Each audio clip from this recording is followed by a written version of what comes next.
দেশের মানুষ সরকারের কাছে অনেক কিছু প্রত্যাশা করে, তাই সবাইকে নিজ নিজ অবস্থান থেকে সরকারকে সহযোগিতা করার আহ্বান জানিয়েছেন প্রধানমন্ত্রী তারেক রহমান।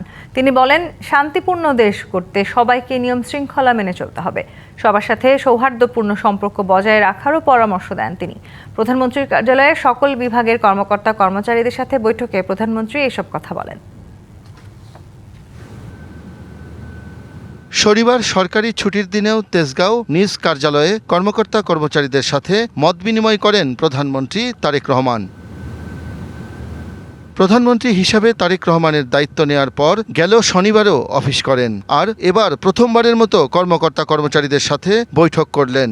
বক্তব্যে তিনি বলেন, বাংলাদেশের মানুষ অনেক প্রত্যাশা নিয়ে সরকারের দিকে তাকিয়ে আছে, কর্মকর্তা কর্মচারীরাও তার অংশ। রাজনৈতিক দল হিসাবে আমরা যে ম্যানিফেস্টো জনগণের সামনে উপস্থাপন করেছি, সেই ম্যানিফেস্টো স্বাভাবিকভাবে আমরা বাস্তবায়ন করব।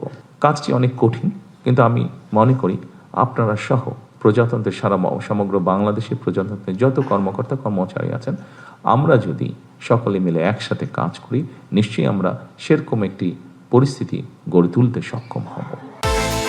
বিকাশ পেমেন্টে 10,000 টাকার বেশি অফার। শপিং চলছে তো।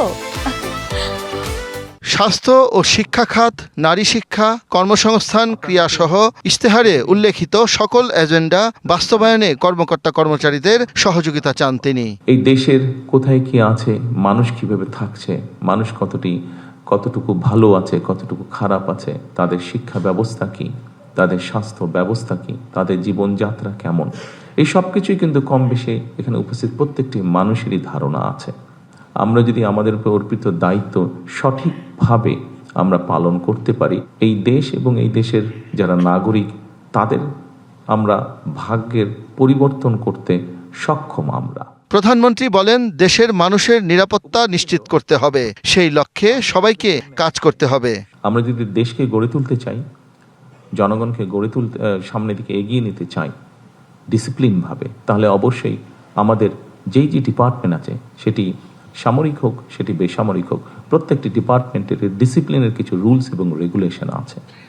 আমার প্রত্যাশা থাকবে আপনাদের কাছে সেই রুলস এবং রেগুলেশনগুলো ডিসিপ্লিনের ক্ষেত্রে আমরা কঠোরভাবে মেনে চলার চেষ্টা করব। প্রজাতন্ত্রের কর্মকর্তা কর্মচারীবৃন্দ আছেন, আপনাদের পূর্ণ সহযোগিতা আমরা ইনশাল্লাহ পাবো, এটি আমরা দৃঢ়ভাবে বিশ্বাস করি। প্রধানমন্ত্রী এ সময় দেশ ও রাষ্ট্রের স্বার্থে গোপনীয় বিষয়গুলো মেনে চলে সবাইকে শৃঙ্খলা বজায় রাখারও নির্দেশ দেন।